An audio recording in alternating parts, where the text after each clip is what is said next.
In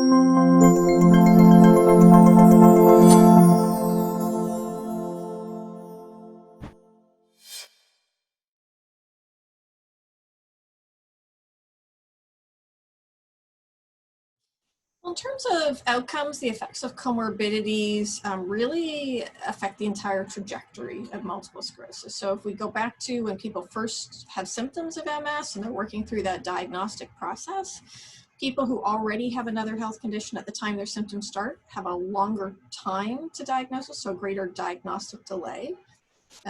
People with multiple comorbid conditions at the time of diagnosis tend to have more severe disability at the time of diagnosis, and then disability progression appears to be faster over the course of the illness if you have conditions such as depression or called vascular comorbidities like hypertension, diabetes, hyperlipidemia. Relapse rates appear to be higher if you have multiple comorbidities, so at least 3 or more, or if you have hyperlipidemia or anxiety disorders.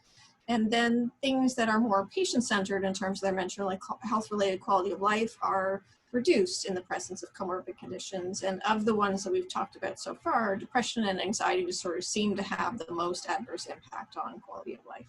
We need to recognize that many of the medications that we're using as disease-modifying therapies now, for example, may have contraindications in the presence of some comorbid conditions or medications used to treat those conditions. So fingolimod is an example, or siponimod if you have ischemic heart disease, you're taking beta blockers or calcium channel blockers, contraindications.